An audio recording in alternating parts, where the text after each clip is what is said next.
7 exercices pour avoir le moral tous les jours. Salut à toi et bienvenue dans cette nouvelle vidéo. J'ai le plaisir de te retrouver. En plus aujourd'hui on va parler mindset, tout va bien. Mais avant ça, tu sais, tu connais, si tu veux me récompenser, me dire merci et me dire que tu es content d'être là avec moi, tu peux t'abonner à la chaîne en cliquant sur le bouton s'abonner, en activant la cloche. J'ai pas assez d'abonnés, vous êtes 90% à suivre mes vidéos et ne pas être abonné. Je pense que là, il va falloir que je déploie une énergie et une campagne de... Comment dire ça, une campagne je cherche mes mots. Alors c'est pas de vaccination, c'est une campagne de sensibilisation. Merci à la régie. Donc je vais réfléchir à une campagne, c'est même pas qu'on réfléchit, c'est qu'on est en pleine campagne de sensibilisation les amis, abonnez-vous, ça me fera plaisir. Ça fera plaisir à Antoine, ça fera plaisir à toute l'équipe. Donc ça me montre la voie à prendre. Fini de parler de moi, on va revenir sur le sujet de la vidéo. Comment avoir le moral tous les jours avec mon premier conseil. Et là tu vas me dire, mais pourquoi Alex? Pourquoi? Parce que...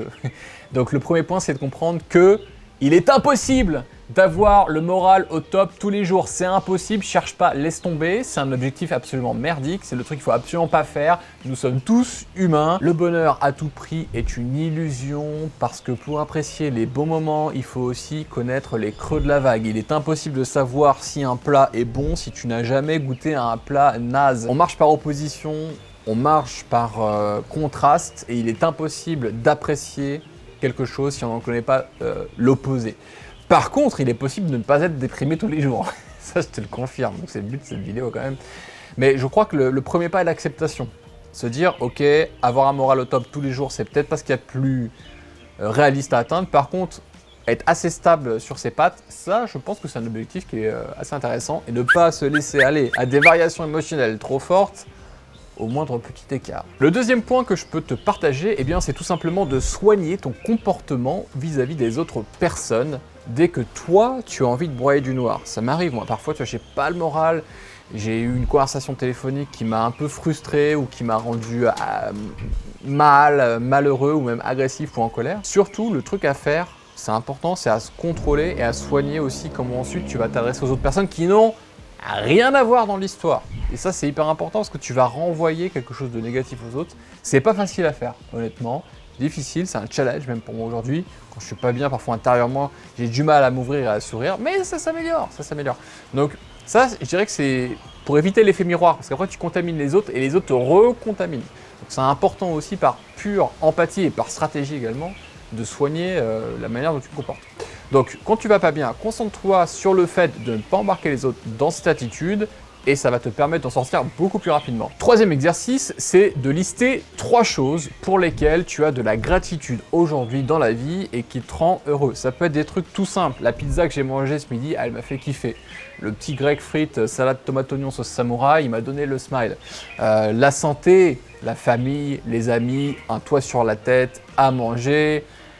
Des petits trucs qui te font plaisir, une série que tu as regardée, tu as eu ta maman au téléphone, ton papa au téléphone, ton mari, ta femme, etc., peu importe tes enfants, juste le dire, le noter, avant de te coucher ou en te levant le matin, 3 choses pour lesquelles tu as de la gratitude. J'aime bien faire ça avec mon fils le soir quand je vais coucher noir. On lui pose des questions, on lui dit qu'est-ce que tu as préféré faire aujourd'hui, qu'est-ce que tu as préféré faire, qu'est-ce que tu as préféré manger aujourd'hui, qu'est-ce que tu voudrais faire demain. Et du coup, ça fait une belle synthèse des journées, du temps passé et des moments qu'on a appréciés. Et il adore faire cet exercice. Et il me dit souvent en se coucher, papa, les questions.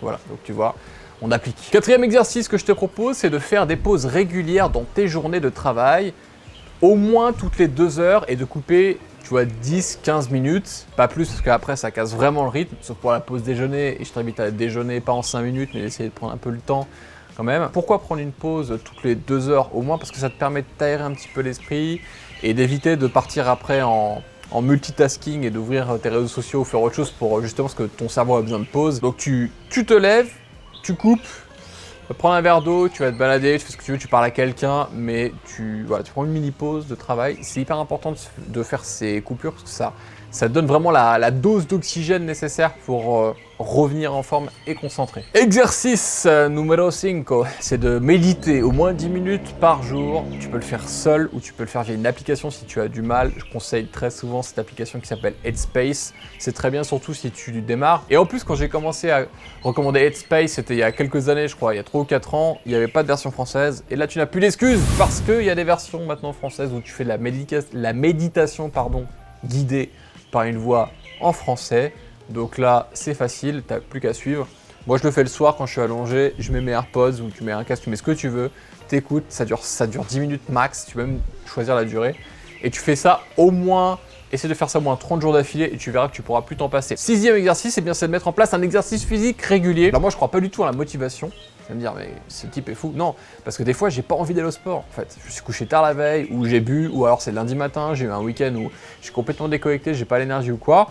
Et bien en fait, je ne crois pas à la motivation, par contre, je crois à la discipline. Donc si j'ai un coach sportif qui vient le lundi à 8h, j'ai pas le choix, je suis obligé de me bouger. Je t'invite à faire exactement la même chose si tu le peux, si tu n'arrives pas à te motiver.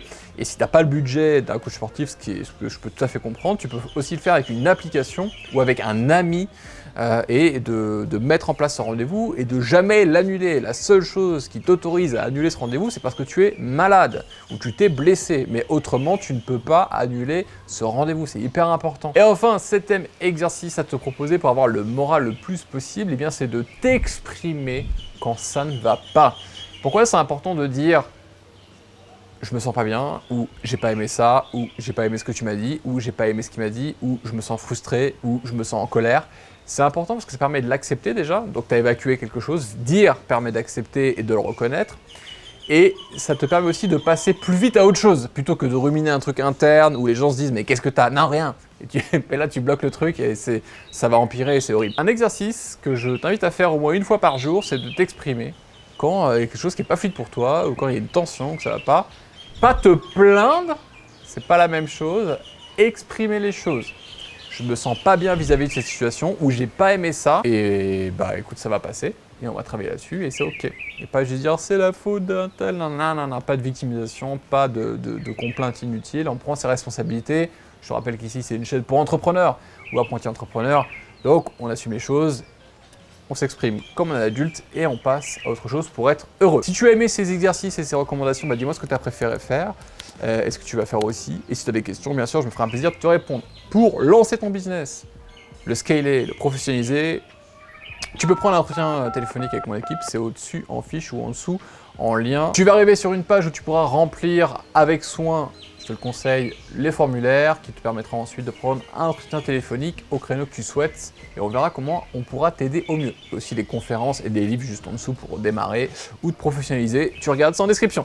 Je te remercie et je te dis à très bientôt. Ciao!